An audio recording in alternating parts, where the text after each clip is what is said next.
여러분 안녕하세요. 지금부터 요한계시록 12번째 시간이죠. 요한계시록 4장 6절부터 4장 마지막 11절까지 오늘 본문은 하늘에 요한이 초청되어서 하늘에 있는 네 생물과 그리고 24장로가 하나님을 예배하는 내용을 우리가 같이 나누기 때문에 하늘의 예배와 우리 예배를, 그러니까 오늘 하늘의 예배를 보면서 우리 예배를 돌아보는 그런 시간을 가지면 좋겠습니다. 예배는 우리는 피조물이고 하나님은 우리를 창조하셨고 또 창조주 하나님께서 우리를 살려주시고 또 먹여주시고 또 은혜를 입게 하시고 우리의 존재의 의미를 알게 하시고 결국 하나님은 하나님이시고 우리는 하나님의 피조물이고 하나님께 우리는 모든 것이 하나님께 의존되어 있다는 것을 고백하는 그런 행위라고 할 수 있죠. 그래서 오늘 이 예배, 이 본문을 보면서 우리의 예배를 돌아보고 우리의 삶을 돌아보는 그런 시간을 가지면 좋겠습니다. 우선 오늘 본문을 공부할 때는 오늘 우리가 본문에 나오는 내용이 에스겔 1장과 상당히 내용이 많이 겹치기 때문에 에스겔 1장을 좀 같이 나눴으면 좋겠어요. 그래서 에스겔 1장에 보니까 30째 해 넷째 달 초닷새에 내가 그발 강가 사로잡힌 자 중에 있을 때 하늘이 열리며 하나님의 모습이 내게 보이니, 이 30째 해라는 것은 에스겔의 나이를 의미하는 것 같고요. 에스겔이 자신이 이제 그 계시를 본 그 날짜와 그리고 그 장소, 바벨론에 있는 그발 강가라는 그 장소를 이야기하죠.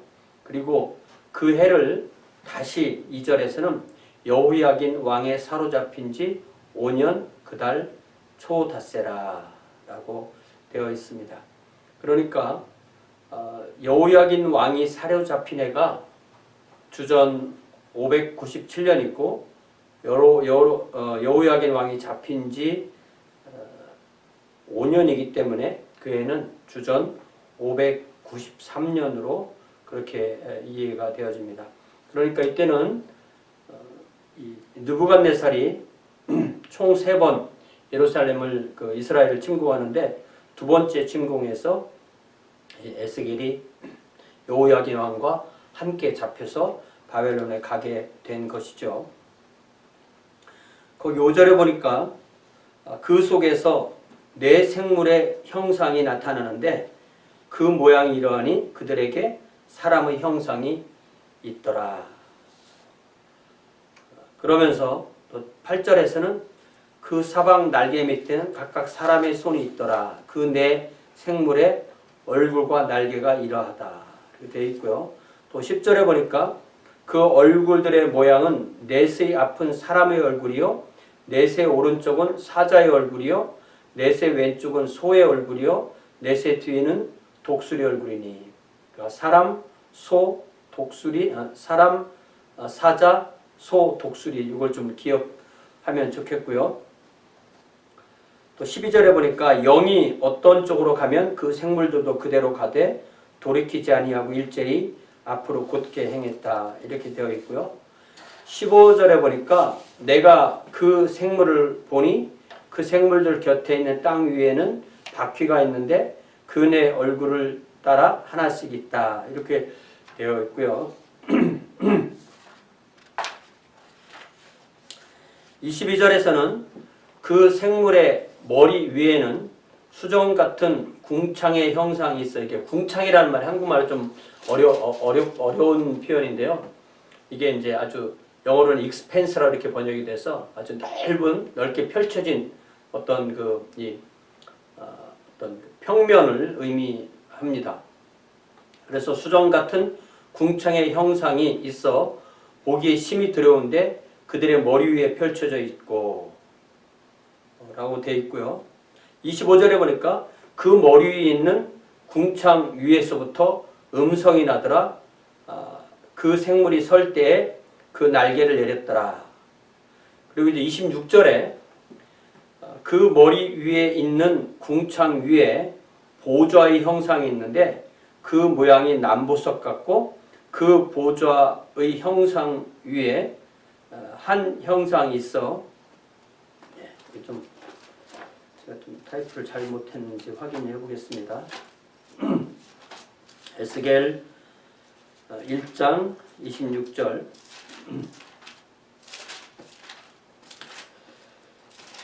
에스겔 1장 26절 그 머리 위에 있는 궁창 위의 보좌에 그 머리 위에 있는 궁창 위에 보좌의 형상이 있는데 그 모양이 남보석 같고 그 보좌의 형상 위에 한 형상이 있어 사람의 모양 같더라. 그러니까 보좌도 보좌라고 말하지 않고 보좌의 형상, 또 그 위에 한 형상이 있는데 그 모습이 사람과 같다. 그러니까 에스겔은 하나님의 모습을 최대한 가깝게 표현할 때 사람의 형상과 같았다라고 그렇게 말합니다. 더 나아가서 20절에서는 내가 본즉 그 허리 이상의 모양은 단쇠 같아서 그 속과 주위에 불 같고 내가 보니 그 허리 아래의 모양도 불 같아서 사방으로 광채가 나고 28절에 그 사면 광채의 모양은 비 오는 날 구름에 있는 무지개 같으니 이는 여호와의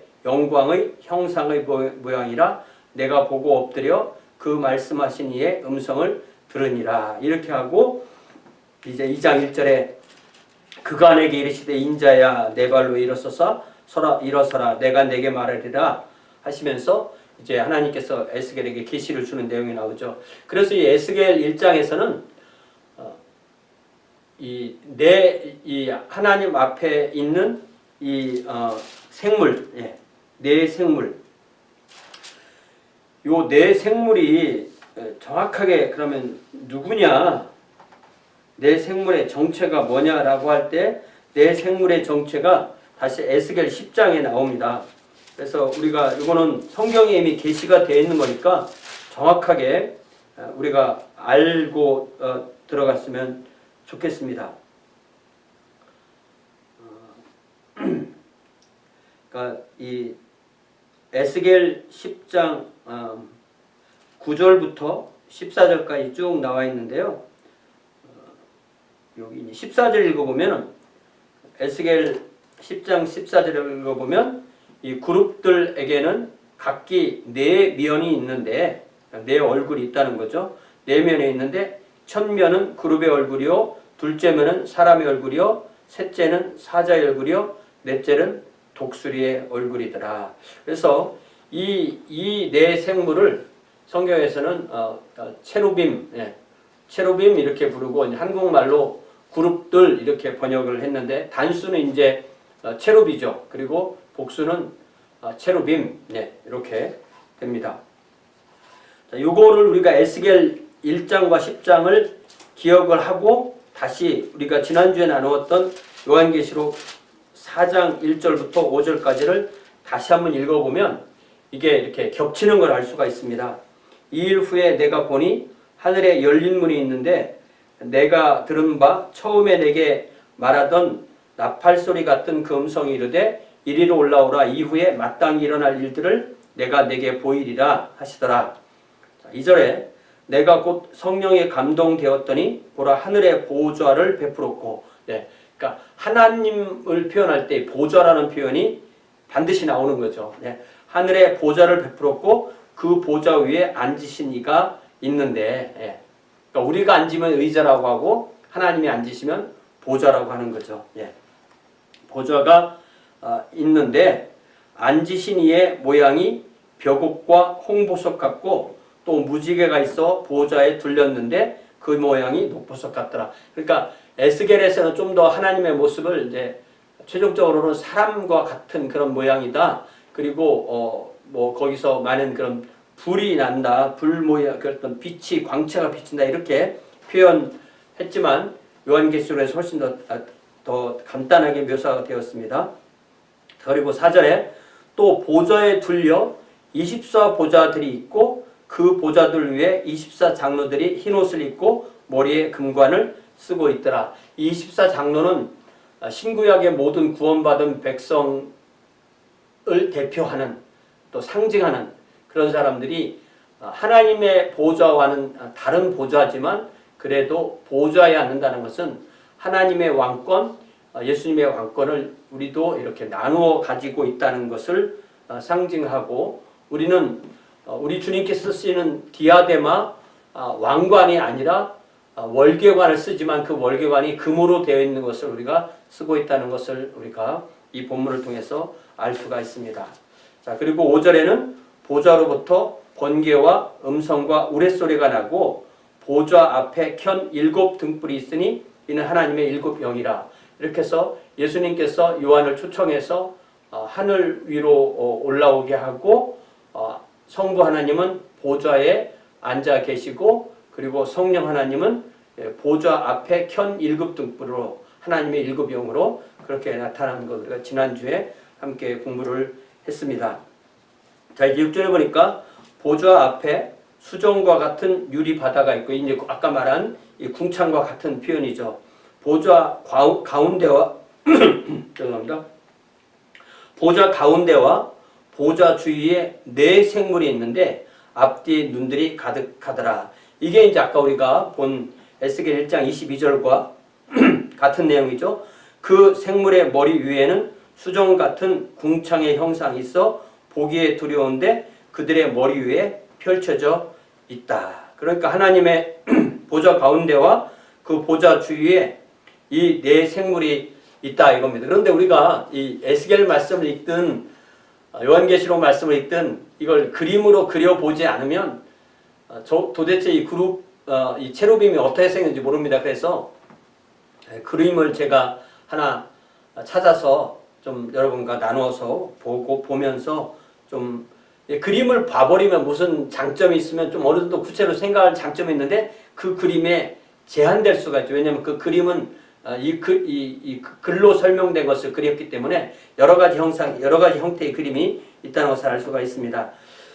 자, 그리고 이 생물의 앞과 뒤에 눈이 가득하다고 했는 것은 눈이 가득하다는 것은 온 세상을 보시는 아주 자세하게 보고 꿰뚫어 보시는 것을 의미하죠. 우리 곤충들 보면 가끔 머리에 눈이 가득 이렇게 여러 개가 박힌 그 보관이라고 부르고 이제 우리 말로는 겹눈이라고 부르는데 영어로는 compound eyes라고 부르는데 그런 걸 보면은 참 놀랍잖아요. 우리보다 훨씬 더 잘 보고 360도로 다 볼 수 있고 훨씬 더 자세하게 볼 수 있다는 점에서 하나님의 피조물에는 미물은 없는 것 같아요. 예. 그래서 하나님께서 이렇게 우리를 이 천사를 통해서 주시하고 계신다는 것은 하나님의 사랑을 받는 사람들에게는 참으로 큰 위로가 될 것이고 하나님을 피하고 싶은 사람에게는 오히려 두려운 소식이 될 수 있겠죠. 자, 7절에 그 4 생물에 대해서 그 첫째 생물은 사자 같고 그 둘째 생물은 송아지 같고 그 셋째 생물은 얼굴이 사람 같고 그 넷째 생물은 날아가는 독수리 같다. 여기 한국말로 뭐 송아지라고 했지만 같은 소입니다. 그래서 이 4가지 생물의 이름이 에스겔 1장 10절에 나온 것처럼 그 얼굴들의 모양은 넷의 앞은 사람의 얼굴이요 넷의 오른쪽은 사자의 얼굴이요 넷의 왼쪽은 소의 얼굴이요 넷의 뒤는 독수리의 얼굴이다. 에스겔에서는 이제 이 각 체룹의 이 얼굴이 4면이 있고 그 4면의 얼굴이 사람, 사자, 소, 독수리라고 했는데 계시록에서는 이 4 생물이 각각 사자, 소, 사람, 독수리라고 이렇게 말한 것입니다. 이것이 아까 우리가 에스겔 10장 14절에서 본 것처럼 그들은 그룹 즉 체루빔이죠. 체루빔들에게는 각기 4면, 4 얼굴이 있는데 그 첫면은 그룹의 얼굴이요 둘째 면은 사람의 얼굴이요 셋째는 사자의 얼굴이요 넷째는 독수리의 얼굴이다. 이렇게 해서 이게 딱딱 맞지는 않지만 이 존재들이 체루빔이고 이게 이제 일종의 천사들이라는 것을 우리가 알 수 있죠. 그러니까 이 존재들은 어떤 영적 피조물이고요. 이게 성경에서 제일 처음 나오는 곳이 창세기 1장에서 하나님께서 22절 창세기 3장에서 하나님께서 여호와 하나님이 이르시되 보라 이 사람이 선악을 아는 일에 우리 중 하나같이 되었으니 그가 그 손을 들어 생명나무 열매도 따먹고 영생할까 하노라 하시고, 그러니까 우리 중 하나, 선악을 아는 일에 우리 중 하나와 같이 됐다는 말은 이제 선악의 기준을 하나님으로 삼던 그 존재가 선악의 기준을 자기 자신으로 삼는, 그러니까 하나님을 거부하면 또 하나의 하나님이 되는 거죠. 그러니까 이 뱀이 유혹할 때 너도 하나님처럼 된다 라고 하는 그 말이 일부는 사실인 것이, 하나님을 거부해서 하나님이 돼서 하나님의 밑에 있지 않고 자기 스스로 하나님처럼 독립하는 그런 존재가 된다고 이해할 수가 있는 거죠. 여호와 하나님의 에덴 동산에서 그를 내보내어 그의 근원이 된 땅을 갈게 하시니라. 이같이 하나님이 그 사람을 쫓아내시고 에덴 동산 동쪽에 그룹들과 두루 도는 불칼을 두어 생명나무의 길을 지키게 하시니라 라고 하셨을 때 여기 그 그룹이 바로 이 체루빔 천사들을 의미하는 것입니다. 그리고 이제 출애굽기와 열왕기상에 보면 각각 성막과 성전을 짓는 내용이 나오는데, 그 성막에 이 하늘에 있는 그 그룹 천사들을 이렇게 상징하는 이것을 만들어서 이 언약궤 위에 속죄소를 만들고 하나님 임재하는 장소를 만들 때에 그 핵심적인 역할을 하는 이 천사가 바로 그룹이죠. 그래서 출애굽기 25장 18절부터 보면 금으로 그룹들을 속죄소 두 끝에 쳐서 만들 때 한 그룹은 이 끝에 또 한 그룹은 저 끝에 또 속죄소 두 끝에 속죄소와 한 덩이를 연결할지며 그룹들은 그 날개를 높이 펴서 그 날개로 속죄소를 덮으며 그 얼굴을 서로 대하여 속죄소를 향하게 하고 속죄소를 궤 위에 얹고 내가 내게 줄 증거판을 궤 속에 넣어라. 아직 이제 그 하나님께 증거판을 써주시지 않았기 때문에 이제 내가 너에게 줄 증거판을 이제 궤 속에 넣으라. 거기서 내가 너와 만나고 속죄소 위 곧 증거궤 위에 있는 두 그룹 사이에서 내가 이스라엘 자손을 위하여 내게 명령할 모든 일을 내게 이르리라. 그러니까 이게 하나님이 임하시는 구체적인 장소를 말해보면 이게 이렇게 되는 거죠. 하나님은 세상에 임하시죠. 근데 그 세상 가운데서 이스라엘에 임하시죠. 이스라엘 가운데서 레위 지파에 임하시죠. 레위 지파 가운데서 제사장에게 임하시죠.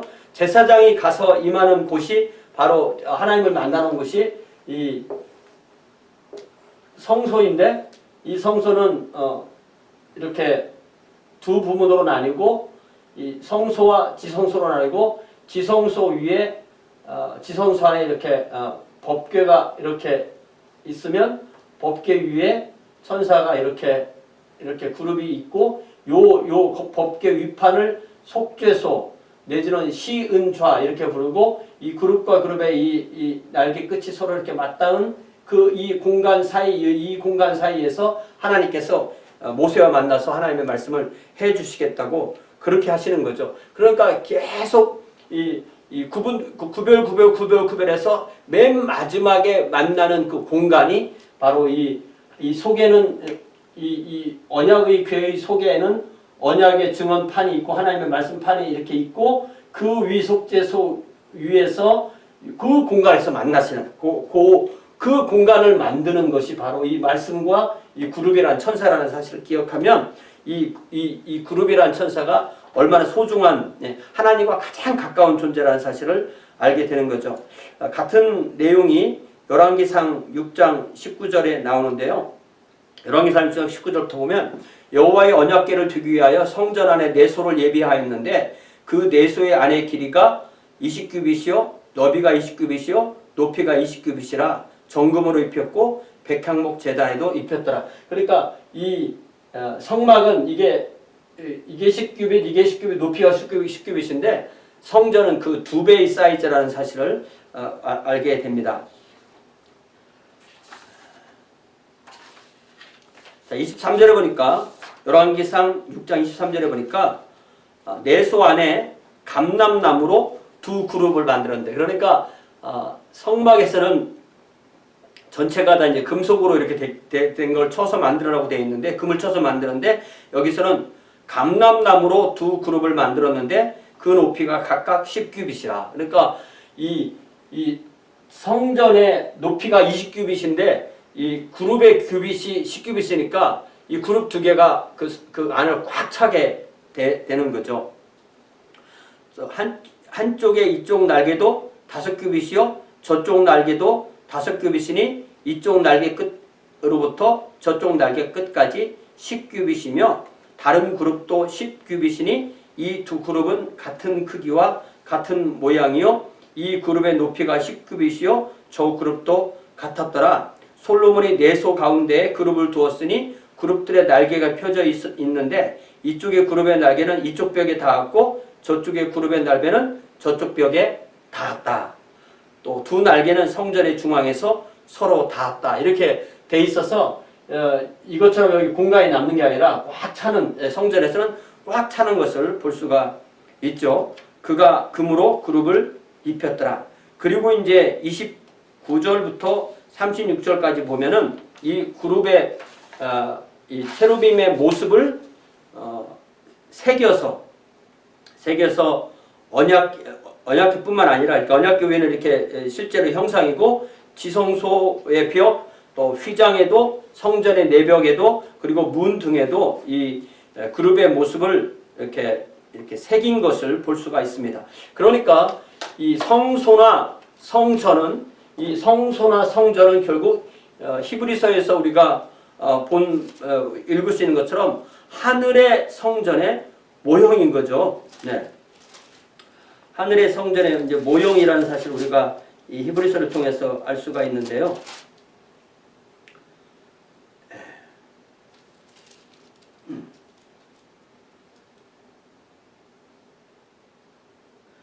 히브리서 8장 5절에 보니까 그들이 섬기는 것은 하늘에 있는 것의 모형과 그림자라 모세가 장막을 지으려 할 때 지시하심을 얻은 것 같으니 이르되 삼가 모든 것을 산에서 내게 보이던 본을 따라 지으라 하셨느니라. 그러니까 이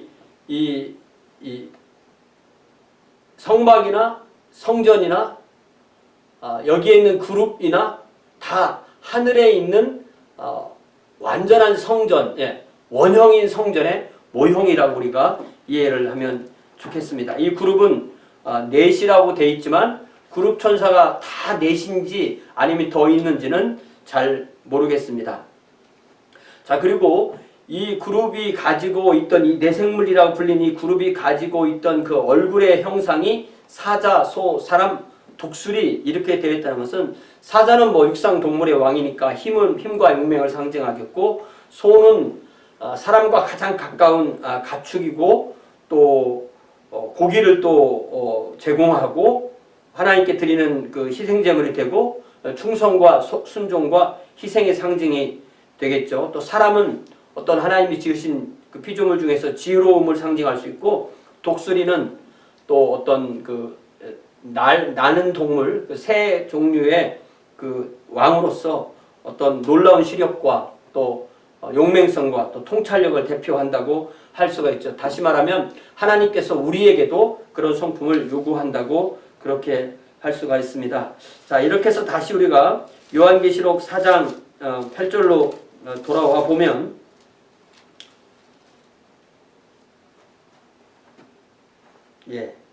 네 생물은 각각 6날개를 가졌고 그 안과 주위에는 눈들이 가득하더라. 그들이 밤낮 쉬지 않고 이르기를 거룩하다 거룩하다 거룩하다 주 하나님 곧 전능하시니여 전에도 계셨고 이제도 계시고 장차 오실 이시라 하고. 자, 그러니까 이 네 생물, 다시 말하면 이 체루빔 그룹들이 하는 일이 바로 하나님을 찬양하는 것입니다. 하나님을 찬양하는 대상은 성부 하나님이시고요. 이 본문에서는 그들이 불러 찬양하는 것은 거룩 거룩 거룩을 반복해서 하나님께 최고의 거룩하심을 표현하고 있죠. 이 말씀은 이사야 6장에서 나오는 그 말씀과 같은데요. 거기에서 이사야 6장 1절에 보니까 우시야 왕의 죽전에 내가 본즉 주께서 높이 들린 보좌에 앉으셨는데 그 옷자락은 성전에 가득하였고, 그러니까 이사야가 성전에서 이 성전을 통해서 하늘의 성전이 하늘에 하나님이 계신 보좌가 이렇게 연결되어 있어서 하나님의 그 옷자락이 성전에 이렇게 내려서 연결된 그 모습을 보게 된 거죠. 근데 여기서 나오는 천사는 그룹이 아니고 스랍입니다. 쉐랍스. 스랍들은 모시고 섰는데 각기 6날개가 있어 그 둘로는 자기의 얼굴을 가리었고 그 둘로는 자기의 발을 가리었고 그 둘로는 날며 서로 불러 이르되 거룩하다 거룩하다 거룩하다 만군의 여호와여 그의 영광이 온 땅에 충만하도다. 이같이 화답하는 자의 소리로 말미암아 문지방의 터가 유동하며 성전의 연기가 충만한지라. 그러니까 이 이사야가 본 환상은 이 성전에서 하늘의 성전으로 그대로 연결되는, 그래서 성전을 통해서 하나님의 보좌를 바라보는 그런 모습을 보게 되었죠. 자, 그래서 계속해서 다시 이 요한계시록으로 돌아와 보면 이 요한계시록에서 나오는 이 그룹들이 부른 찬양이 주 하나님 곧 전능하신 이여 전에도 계셨고 이제도 계시고 장차 오실 자라. 요 말씀이 바로 우리가 계속 강조해서 본 이 요한계시록 1장 4절에 요한은 아시아에 있는 7교회에 편지하노니 이제도 계시고 전에도 계셨고 장차 오실 이와 그의 보좌 앞에 있는 7 영광할 때 장차 오실 이 성부 하나님을 부르는 그러한 말씀, 그 찬양을 드리는 거죠. 그러면서 9절에서는 이제 그 생물들이 보좌에 앉으사 세세토록 살아 계시는 이에게 돌리는 예배의 내용이 영광과 존귀와 감사를 돌렸다. 그러니까 우리가 기도하며 우리가 찬양하며 우리가 예배할 때 우리의 예배가 하나님께 영광과 존귀와 감사를 돌리는 것인가? 우리가 예배의 시간에 어떤 사람을 높이고 나 자신을 높이고 내가 영광을 차지하고 내가 존귀를 차지하고 내가 감사를 차지하는 그런 예배가 아닌가? 우리 자신을 돌아보아야 되겠습니다. 그러면서 이제 10절에서는 아까 우리가 앞에서 4절에서 보았던 그 24장로가 예배 드리는 내용이 나오죠. 24장로들이 보좌에 앉으신 이 앞에 엎드려 세세토록 살아계시는 이에게 경배하고 자기의 관을 보좌 앞에 드렸다. 그러니까 이들이 예배의 모습은 보좌에 앉으신 이 앞에 엎드렸다. 그러니까 우리가 예배할 때 하나님께 엎드리는가? 제가 터키에 가서 그 아야소피아, 하기야 소피아라고 하나요? 그 아야소피아 그 원래 이제 이 500년, 400년, 500년 그 경에 예배 드리던 곳에는 의자가 없었죠. 그래서 모든 예배에는 반드시 절하는, 엎드려 절하는 것이 있었다. 그래서 오늘 우리의 예배는 왜 엎드려 절하는 순서가 없나? 사실은 상당히 돌아보아야 될 부분입니다. 그러면서 세세토록 살아계시는 이에게 경배하고 세세토록 살아계시는 이에게 예배하고 자기의 관을 보좌 앞에 드리며 찬양을 드렸다. 그래서 이 예배의 핵심은 엎드려 경배하고 자신이 하나님께 받은 그 관을 하나님께 다시 돌려드리는 것. 그러니까 내가 받아서 이 관을 쓰고 있지만 나는 이 관이 나에게 합당하지 않고 나를 위한 것도 아니고 그것을 다시 하나님께 돌려드리기 위해서 내가 가지고 있다는 것을 알았다는 것이죠. 그러니까 우리도 하나님 앞에 무엇을 드릴 때 이것이 내 것을 하나님께 드리는 것이 아니라 하나님께서 우리에게 주신 것을 다시 하나님께 돌려드린다는 사실, 그것이 예배라는 사실을 기억하면 좋겠습니다. 그러면서 11절에서 그들이 이제 부르는 찬양의 내용이 우리 주 하나님이여 영광과 존귀와 능력을 받으시는 것이 합당하오니 주께서 만물을 지으신지라 만물이 주의 뜻대로 있었고 또 지으심을 받았나이다. 이렇게 말하는 거죠. 주 하나님을 부르면서 앞에 그 네 생물은 영광과 존귀와 감사를 돌렸는데 여기 24장로는 영광과 존귀까지는 갔고요. 능력을 받으시는 것이 합당하다. 그런 이것을 답하면 영광과 존귀와 감사와 능력 이렇게 되겠죠. 이것을 하나님께 드리는데 왜냐하면 하나님은 창조주이시다. 나를 포함해서 모든 존재가 하나님의 만물이 하나님의 뜻대로 지음받았고 하나님의 뜻대로 지금까지 보존되어 있고 하나님의 의존에서 살고 있다는 것을 예배를 통해서 고백하는 것을 알 수가 있습니다. 그래서 우리가 부르는 찬양에 주님 큰 영광 받으소서, 홀로 찬양 받으소서, 모든 이름 위에 뛰어난 그 이름 온 땅과 하늘이 다 찬양해, 겸손하게 우리 무릎 꿇고 주 이름 앞에 영광 돌리세, 모두 절하세, 독생자 예수 주님께 찬양드리리. 모든 영광과 존귀와 능력 받으소서, 받으소서, 모든 영광과 존귀와 능력 받으소서, 받으소서, 그리스도 살아계신 하나님. 이렇게 찬양하는 내용이 바로 이 요한계시록에서 나왔다는 사실을 알 수가 있죠. 또 우리 찬송가 8장에서도 2절에 보니까 거룩 거룩 거룩 주의 보좌 앞에 모든 성도 면류관을 벗어들이네, 천군 천사 모두 주께 굴복하니 영원히 위에 계신이로다. 또 우리 찬송가 25장에서도 면류관 벗어서 주 앞에 들이세, 저천사 기쁜 노래가 온 땅에 퍼지네, 네오나 깨어서 주 찬송하여라, 온 백성 죄를 속하신 만왕의 왕일세, 면류관 벗어서 주 앞에 들이세,